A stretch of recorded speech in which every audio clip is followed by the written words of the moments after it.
Hey, young girl, we are back with a new episode this week. I would love to thank you all who have been showing up each week, sharing, liking, leaving me comments, and just your overall support for Hey Young Girl, the podcast. It can be viewed, the full episode, over on YouTube. You just search Hey Young Girl, the podcast, or you can listen over on Spotify for podcasts or Apple for podcasts. All right. So this week, I would love to touch on or talk about learning how to trust yourself. I know a lot of times, when we are growing up, we have a lot of influence from our parents, teachers, uh, siblings, or classmates. And then you move over into becoming an adult. And a lot of times we still, like to cling on to what, um, maybe something that our parents or a teacher or advisor, counselor at school, your coach have suggested for you, or they say they see something in you and they think you would be a good this or whatever.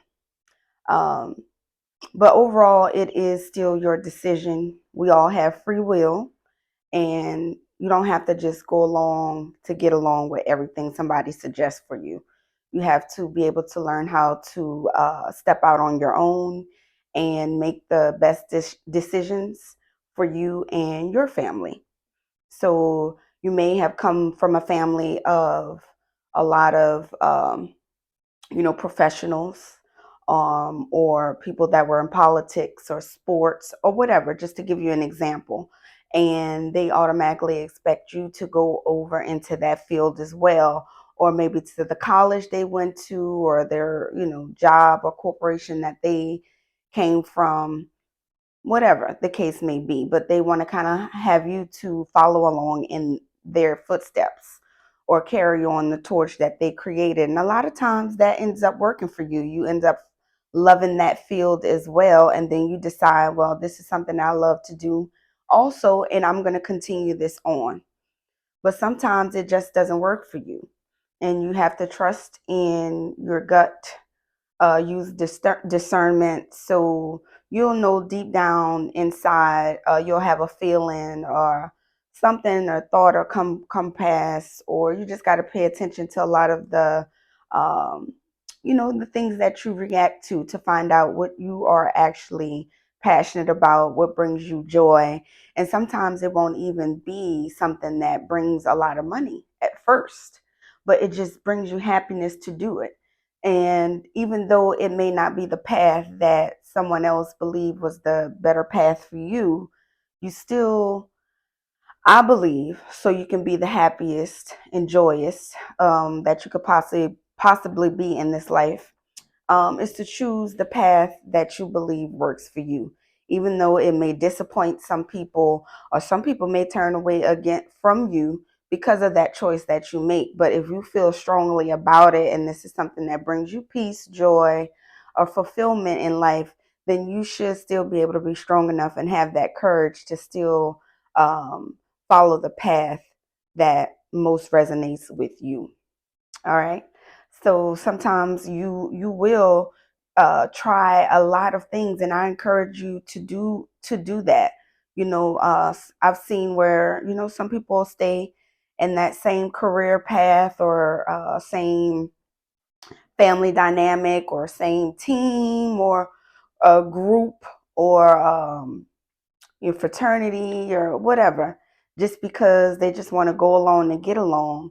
And I was just kind of inspired by, well, Beyonce. I just went and saw her Renaissance film at the theaters, and she just talked about how she was a people pleaser all her life, and unconsciously I believe a lot of us are. You just want to be able to get along with people. For the most part, you would like to be a part of the group, but sometimes you just weren't meant to be a part of that group. And sometimes you just got to have that courage. And that's what she was speaking about. Like, she just don't care anymore about people pleasing. She want to do what's best for her and, for her family unit, her children. her immediate family, like her spouse, her, parents, or the people that were around her in her circle that she felt most connected with. So she decided, like, oh, and as you can see, she changed a lot about her music. She started to dabble into different genres of music, different theatrics in her videos. She started working with different designers, just really about her Black roots, and, how our hair is, how we speak, you know. It's just, she just was loud and proud with it. Not saying that she wasn't before, but to the point now, it's like she's gotten to a certain point in her life and she just want to do what's best for Beyonce. And, all of us should too. You know, sometimes you might have to sit back and separate yourself from the group so you can at least see what it is what you actually like.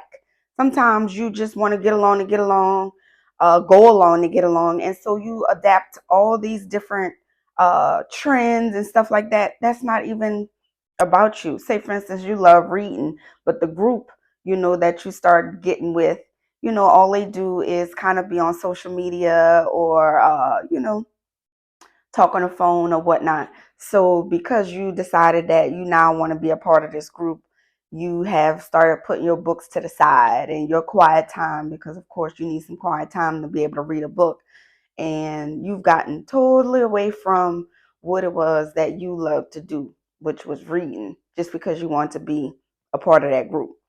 So you got to trust in, the stuff that you love about yourself, your unique characteristics, and you have to come out with that, like lead with your unique characteristics. And sometimes we can be chameleons and you adapt to different environments that you're in, but that doesn't mean that is the core of who you are. uh you just have to adapt to whatever environment you are in at the time, and then you leave what you don't need and you pick up what you find that was helpful and you continue to utilize that. But at least you know the core of yourself, who you are and what you like and what you don't like. So you're not going to go leading into some group with some characteristics that are not uniquely to you, because that's how you'll end up getting connected with the wrong type of people, because you weren't being true to yourself from the beginning. So you ended up showcasing yourself to be something that you're truly not. And that's how you ended up getting attached to these people that are, not equally yoked with you. So again, just, you know, try to lead and trust in your core values and what it is that is true for you, and lead with that to try to find the joyous path, the most happiest path for you is trusting in yourself and being uniquely you. All right.